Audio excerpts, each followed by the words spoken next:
Hey everyone, how's it going? I'm back with another video analysis, this time of Helix versus Pikmon. Helix is an Ivysaur who just won the Pacific Northwest Arcadian this last weekend, and Pikmon is a top 50 level Game & Watch player.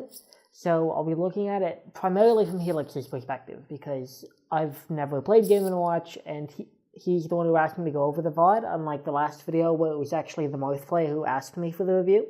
But I'll be doing my best to point out things if I think Pikmon could be doing stuff differently as well, because I've actually played Pikmon in this matchup. So let's get right into it.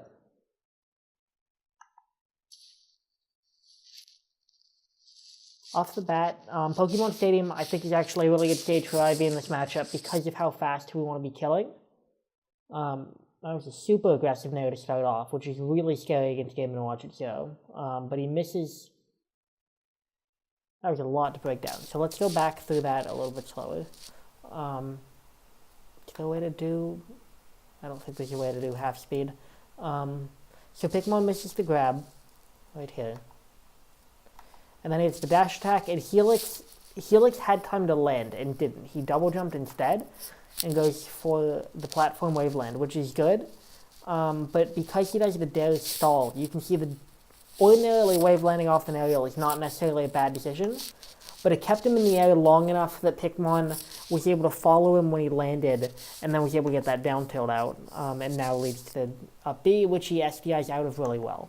Oh, before I go any further, I don't really have to cover it much in this set because Helix actually does a really good job of SDIing the up B properly most of the time.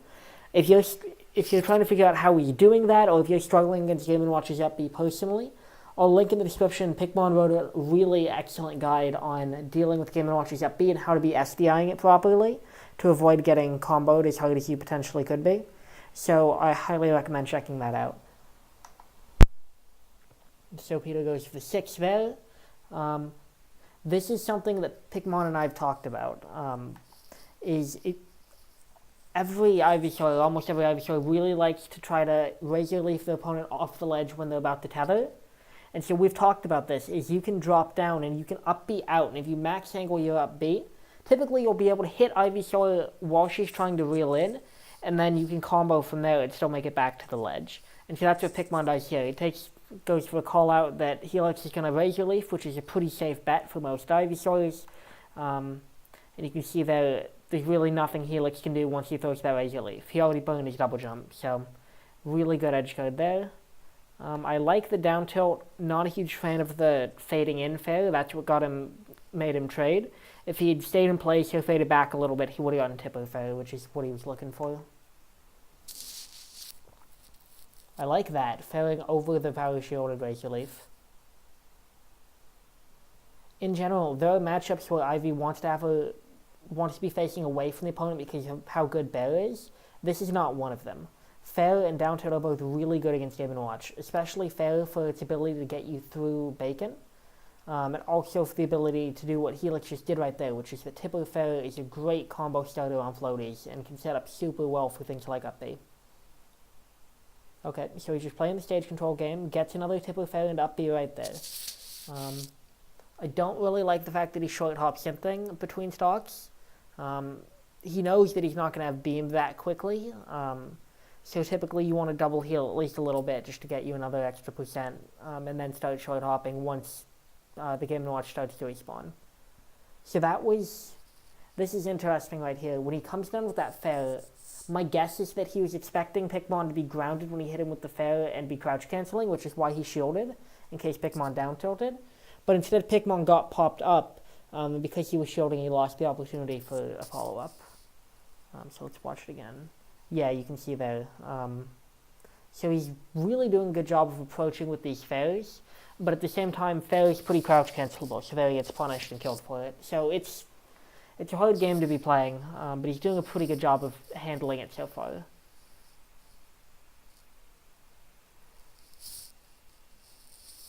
Yeah, Pikmon goes for the tech chase, which he really likes doing. I like the slide off there. Most people would have tried to play the tech chase game, and he does a good job getting out of that. Interesting air dodge, but he actually covers himself well with the seed bomb. I don't know if that was intentional or not, but if it was, then good job to Helix. Makes it to ledge faster than Pikmon gets there. I don't really like that edge guard, but at the same time, he did get the seed bomb.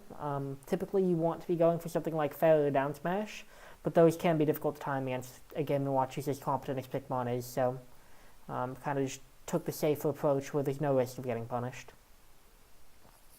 Yeah, there he was struggling to come down with Bacon. Typically against Bacon, you want to come down with Nair. Yeah, there, so Pikmon just did the same edge guard again that I talked about on the first talk. That's, I think, the first time he's played an Ivy Helix since we talked about that, so good job to him for implementing it so quickly. What was like, oh yeah, Bacon. So basically Bacon will lose to any of Ivy's aerials except up air, which is negatively disjointed. So in that situation, typically you'll want to come down with Nair because it's faster than fair and will still beat Bacon. Really good job by Pikmon crouching under the bear.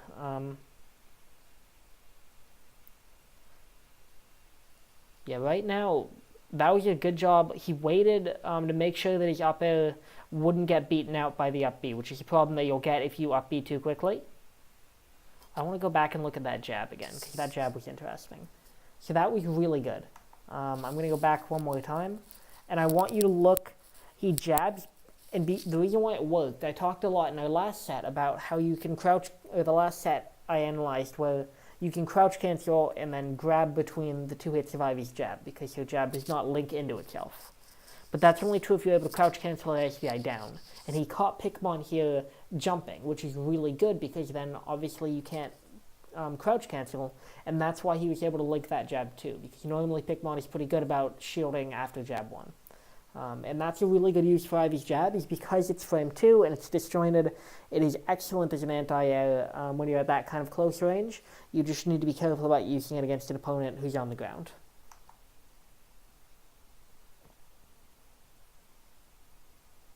That was a really iffy up B. In general, Helix is going for a lot of those up Bs, I think, just to take the damage. But against Game & Watch at 50 on Dreamland, you know that's not going to kill. And you might be better off going for something like up air just to take potential healing and positional advantage. Yeah, he goes for another one right there. Which, the problem with up B isn't so much that you're taking the risk, as that you're giving up all positional advantage and potential to get a juggle or maintain advantage because of how much lag it puts you in. So there he did it, and he had to go into the animation and then land and go through landing lag, and that gave Pikmon time to escape. And that's really dangerous against Game & Watch where you're trying to take every opportunity you can. So I know what he's going for, but you got to weigh the risk reward, and against Game & Watch at 50, it might be smart to reevaluate whether it's worth it to go for it in that situation. Okay, you get to the sour up air. Yeah, that up smash was really kind of telegraphed. I think he starts fishing for a kill right around here. But good job daring to avoid the Bacon. Gets the down tilt. This is one of the scary things about taking Game & Watch to Dreamland, is that Ivy is really good at killing Game & Watch when she's able to get down tilts around 80 or 90, because down tilt up air is great. But the problem is that if you take Game & Watch to Dreamland, you run the risk of down tilt up air not killing while it's in the range where that's still a combo, and then around the time up air will start killing, you can no longer get a combo into it with anything other than pop-up Nair. And so you really need to be careful about managing your resources and making sure you're killing Game & Watch at a reasonable percent, because right now he's really fishing for something to get a kill, and eventually you end up kind of just fishing for stray back airs, which is not the best strategy, but sometimes it's what you gotta do. That was really cool. I like recognizing that Pikmon was caught in the razor leaf and jabbing. Okay, yep, he does the fair up B, which has pretty much been how he's been closing out stocks so far this set. Which is not a bad thing. He just wants to make sure that he has other tools in his arsenal. Yep, Pikmon in general is, I think, better about dealing with the razor leaf there. But that time he kind of got just held down and got carried along with it, which is interesting and not all that good for him. But Helix wants to be better about capitalizing on that situation. So in the future, if Pikmon gets caught by it like that, try to dash in down tilt or something like that. Because it looked like, and to be fair, I think you were probably expecting him to crouch cancel through it and then throw out a down tilt. So you wanted to play it safe, but It seemed like there he was getting caught and kind of carried by it, so just something to keep in mind. I really like the first hit there to bear there, keeping him in hit stun while he's falling, and then you have time to fall off the platform. Another up B there, I think that probably could have been a tipper up air, but up B still would have been pretty good in that situation, so hard to fault you for it. Good SDI on the up B there, but still gets nailed. Keeping it pretty close this game, though. Overall, I would say he's doing a good job. I'll talk about his edge guards a little bit at the end of this game, because that's the one thing I think he could really be improving on. I think that's the first time he's done it this set, but he does it a little bit later, so I'll talk about now. When he goes for that down throw at around 120, there is no reason for someone who's good as Pikmon to be getting hit by anything out of down throw at 120. And so at some point you need to start evaluating as an IV player when you start going for up throw or back throw, because back throw has the potential to be a kill if they DI incorrectly, or up throw at the very least is getting you healing and solar beam charge, although he had solar beam charge by that point. And so really down throw at some point stops being a useful throw for IV. And he does a little bit later on as well, but I just want to talk about it now. Okay, so dead even right now. He goes to the ledge, which is fine, but he does not reel in quickly enough. So Pikmon is able to get that dare in, and this is now a 75% punish. Yeah, he's been doing fail from ledge a lot, which is people say that's a really bad option for IV, and it's definitely not great, but it's even worse if you're predictable about it, which is what a lot of IVs are notorious for. So Helix, you should be careful about that in the future, because that's definitely been one of your favorite ledge options so far, and Pikmon called you out for it there. I like the down tilt call out, just tiny bit of misspacing, which is why you got first hit only. I would assume you were going for the platform land there and just missed your double jump input, but that would have been the best punish, assuming that you hit the double jump. Up throw 7. Okay, he kept his double jump there, which is good. Made sure he was on the other side of Game & Watch, so he got nailed across the stage and lived. I really like the fading back out with that up air. A lot of IVs will just kind of commit to their inward aerial drift, which will get them killed a lot. So being able to recognize that you need to mix up and change your aerial drift even within the animation of up air is really good. But there, yeah, Pikmon kind of just brute forces his way through first hit there, and that's that. One of the things I do want to talk about actually when it comes to playing against the Game & Watch on the ledge is that Ivy's really good at walling him out in that situation, because just like I was talking about, jab is really good when Game & Watch isn't able to crouch, so are things like fair and down tilt. And so you have the ability to control that space much better than you will if you're right next to the ledge. So it's helpful if you're coming from Helix's perspective to be a little bit further back so you can space for that tipper down tilt range. You can space for tipper fair, things like that, because you can really punish Game & Watch if you can force him to the ledge. But you need to be in a position to punish him for things like ledge hop aerial, which is how Pikmon has largely been getting back to stage so far.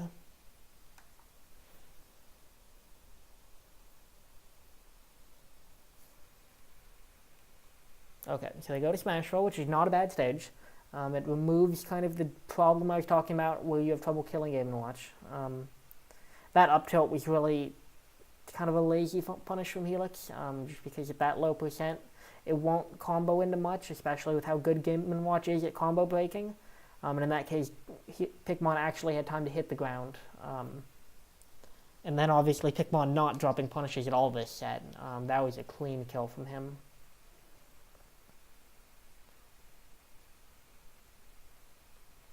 Yeah, Pikmon right now is doing a really good job playing the spacing game. Understanding really where Ivy's hitboxes can and can't be. Okay, that was a good combo. Recognizing pretty much that Pikmon wasn't going to be able to crouch cancel because he got the up air meteor, and then comboing from jabs into the fair, which goes to up B.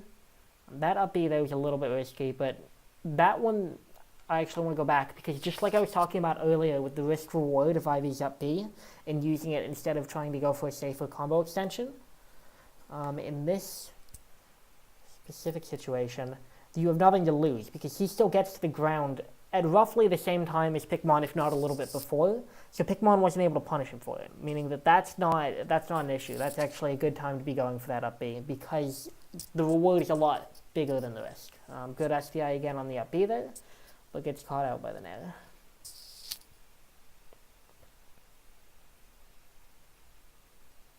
Okay, so there you can see spacing a little bit better at that range. I'm not sure why Pikmon killed himself, because, oh, he burned his double jump, probably couldn't have made it back.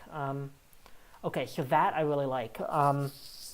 He did the up tilt again, but this time he threw in that jab before Pikmon was able to hit the ground, because he had Game & Watch at a little bit of a higher percent, and knew that he was going to pop him up a little bit longer.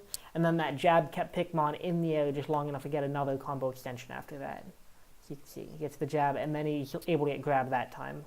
And gets 55%. I really like the edge canceled fair there, but Pikmon knows the right DI for down throw, so he doesn't get up bead. Helix was feeling that. I think he probably wanted to go for an up B there, but down a stock, you can't really do that. Okay, there's the double healing. Definitely even it up from being down 4 stocks to 2 just a minute ago. Yeah, Pikmon goes for the hammer. Why not?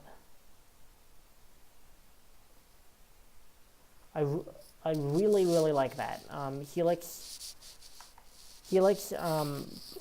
did something there that was really smart by calling out that tech chase with the down air, because you have other things that you can tech chase with, but none of them will really get you a super strong punish in the way that down air will. At low percent, it'll get you another tech chase if they're holding down because you won't pop up, and then at higher percent, it's one of Ivy's best combo tools.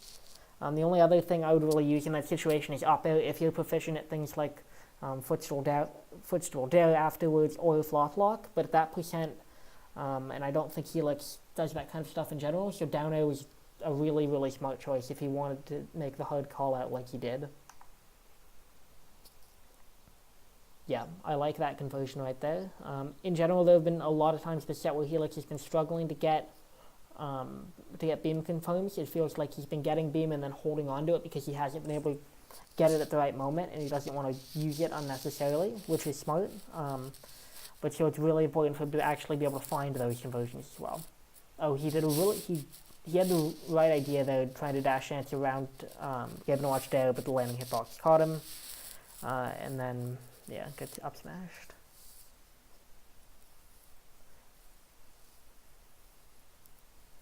Okay, so he's doing a really good job now with the, he knows the Game & Watch is at a percent where even non-tipper down tilt will break crouch cancel.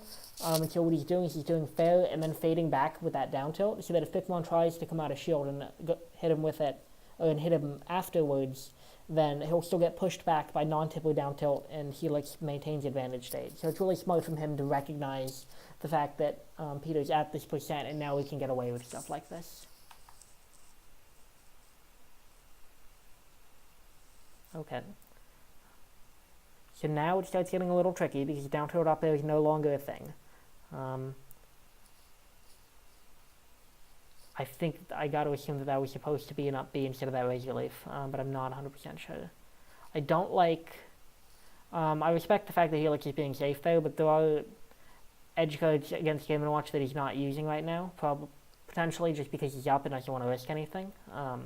Yeah, does the right thing there, takes sledge and then rolls to avoid getting hammered potentially. Just to talk about Ivy's edge guard on Game & Watch before we go into the last game. So Game & Watch obviously is quite good at sweet spotting to the ledge because of his ability to up B and then double jump, so they can space really well to sweet spot below the ledge. But Ivy can deal with that reasonably well because of the way her fair works. So I've talked about it a little bit in optimizing Ivy, but Ivy's fair will hit below, it hits below her, and as a result it will hit below the ledge if timed correctly. And as we've seen so far in the set, tipper fair, which includes the timing where it hits below ledge will also allow you to hit tipper fair, and we've seen it set up quite well for up B throughout the course of this set because it does that on floaties. So just something to keep in mind, Helix, if you're going over this, is it's important to not overextend while edge guarding Game & Watch because obviously getting hit by up B can still be quite scary, but at the same time, mock fair is a really good way to set up into combos and seal out stocks, which is the main struggle I think you've been having so far in this set. So I would definitely keep in mind working on getting that timing consistent and being able to punish him correctly rather than resorting to throwing seed bombs or maintaining center stage and letting Pikmon come back.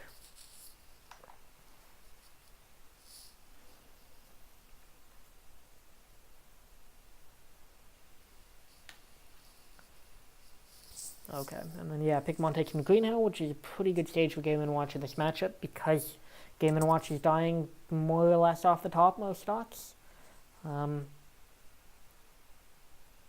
Okay, I like that down smash though, recognizing the Pikmon is going to be trying to crouch cancel and using the high base knockback on down smash to break that. The foil sends at a nasty angle, and I'm honestly amazed that that bacon didn't clip Helix as he was reeling in. The Pikmon's still getting a pretty sick combo. Doesn't... Okay, very gets the... I want to go back just because I was just talking about it. So he gets the fair, and he's not able to convert to up B because Pikmon is at too low percent. So at that situation, you can typically do turnaround back air, and it will hit. Because... okay, I'm not... I need to get some kind of app set up that lets me go frame by frame, but essentially, up B will cover this area right here, but this whole range right around here can be covered by turnaround back air. So that's something to keep in mind, is that at lower percents you can get that and force Game & Watch out more, and then obviously at higher percents you go for the up B, and especially on Green Hill, which is small side blast zones, you kill off the side pretty early. But so he just goes for the up B there, and Pikmon is a little too low. And then, yep, maintain stage control, which I really like. Now he's playing a little bit more while Pikmon's at the ledge. He's playing at that kind of bear and fair and down tilt range. Pikmon holds up and in instead of down and away and gets upbeat for his troubles. I don't know what Helix was doing. Helix didn't even reel in. He was just sitting tethered to the ledge, and then Pikmon called him out for it, which is the second time in this set that that's happened. And then Peter the Cheater makes an appearance, going for the up throw 9 and getting it. So now he's up a stock. But in general, Helix has been doing a pretty good job this game of keeping things close up until that point.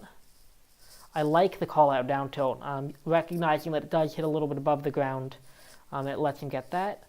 Yeah, so that situation, the risk reward was not quite as clear-cut on the up B because Pikmon was able to drift with him, and he was able to get that bear punish. And then Pikmon went for the down throw tech chase here, thought he was a little bit closer to the ledge, in which case he would have been able to cover 3 out of the 4 options, but didn't recognize that Helix teching towards the ledge would still get him out of the down smash range, and then does it again for no reason.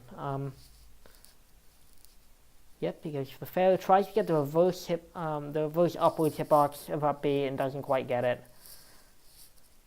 Yeah, Pikmon doing a really good job dash dancing out of the range of Ivy's grab. Helix, I would recommend if there's a time to call people out with up B against Game & Watch at this percent, it's definitely off that down tilt.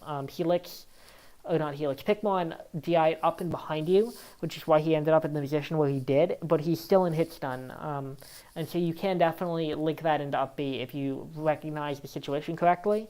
So just something to keep in mind, because closing out stocks when Game & Watch gets out of that down tilt up by a percent can be really difficult.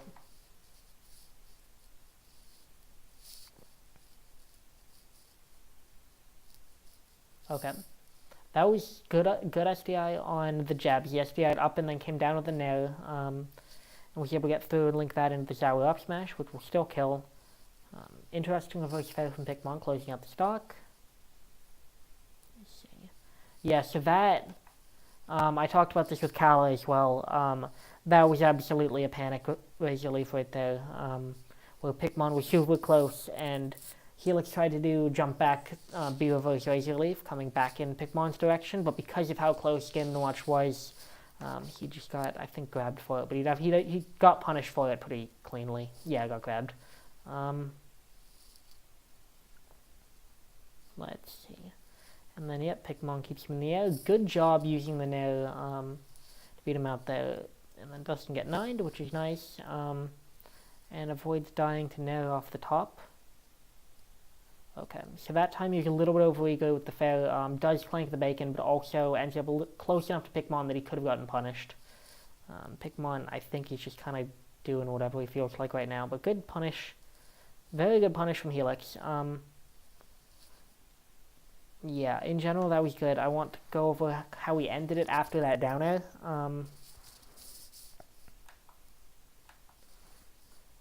I think it was, yeah, it was before that. Okay. So we get to that. Fair. I really like all of that. And then typically you want to come down with a dare again at that point because the little cloud below Ivy creates a bit of a disjoint, which is nice. And that is the best option we have to avoid getting hit by up B in that situation, because if Game & Watch meteor cancels, then typically the up B will hit Ivy. And then Sour Spot Beam will sometimes lead to follow-up, sometimes it won't. But I would say if you're trying to come down in a situation where you can still continue the combo, then that's your best bet for the future. Okay, and then another ledge hop aerial, because Helix overextended a little bit, trying to punish Pikmon off stage.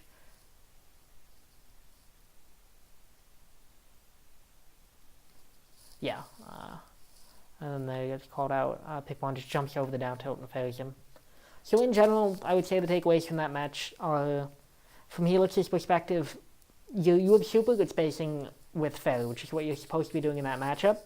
I would say tone it back a little bit on the aggression in terms of following Pikmon off stage when he's at the ledge, and always fading in on the tip of fairies, which you tended to do, and just be more aware of the risk-reward of things like that, playing the stage positioning game a little bit more, because we do have the ability to outrange and outspace Game & Watch if done correctly, and there were some times where you would go too hard and give Pikmon